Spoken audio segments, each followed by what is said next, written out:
ಇಂದು ಏನು ನಮ್ಮ H D ಕುಮಾರಣ್ಣವರು ಒಂದು ಅಧ್ಯಕ್ಷತೆಯಲ್ಲಿ ನಮ್ಮ ಎಂ ಮುನ್ಸಾಮಣ್ಣವ್ರಿಗೆ ಅಧ್ಯಕ್ಷತೆಯನ್ನು ಕೊಟ್ಟಿದ್ದಾರೆ. ಮತ್ತು ದಾಸರಳ್ಳಿ ಕ್ಷೇತ್ರವನ್ನು ಅಭಿವೃದ್ಧಿಪಡಿಸಲು 3ನೇ ಬಾರಿಗೆ ಕಳೆದ 10 ವರ್ಷದಿಂದನೂ ಅವರು ಸಂಘಟನೆ ಮಾಡಿಕೊಂಡು ಈ ಕ್ಷೇತ್ರದ ಒಂದು ಏಳಿಗೆಗಾಗಿ ದುಡಿದಿದ್ದಾರೆ. ಇನ್ನು ಮುಂದೆನೂ ಕೂಡ ಅವರು ಒಳ್ಳೆಯ ಒಂದು ಏಳಿಗೆಯನ್ನು ತರ್ತಾರೆ, ನಮ್ಮ JDS ಪಕ್ಷನ ಬಲಪಡಿಸ್ತಾರೆ ಅಂತ ಈ ಮೂಲಕ ಹೇಳಕ್ಕೆ ಬರ್ತೀನಿ. ಈ ಕ್ಷೇತ್ರದಲ್ಲಿ JDS ಪಕ್ಷನ ಬೆಳೆಸೋದಕ್ಕೆ ಅವರು ಹಲವಾರು ವರ್ಷಗಳಿಂದ ಕಷ್ಟಪಟ್ಟಿದ್ದಾರೆ. ಅವ್ರಿಗೆ ಕೊಡದೆ ಇನ್ಯಾರಿಗೆ ಕೊಡಬೇಕಾಗುತ್ತೆ? ಅವ್ರಿಗೆ ಕೊಟ್ಟಿರೋದು ನನಗೆ ತುಂಬ ಖುಷಿ ಆಗ್ತದೆ.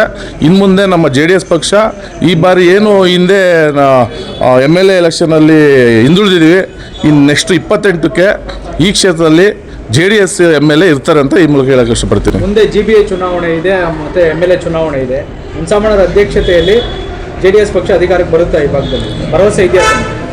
GBA ಚುನಾವಣೆಯಲ್ಲಿ ಸುಮಾರು ನನ್ನ ಪ್ರಕಾರ 10ರಿಂದ 12 ಸೀಟು JDS ಬರುತ್ತೆ ಅಂತ ಈ ಮೂಲಕ ಹೇಳಕ್ಕೆ ಇಷ್ಟಪಡ್ತೀನಿ. ಶಾಸಕರ ಚುನಾವಣೆಯಲ್ಲಿ ಕೂಡ ಶಾಸಕರೇ ನಮ್ಮ JDS ಪಕ್ಷದಲ್ಲಿ ಇರ್ತಾರೆ. JDS ಪಕ್ಷನೇ ಅಧಿಕಾರಕ್ಕೆ ಬರುತ್ತೆ 28ಕ್ಕೆ.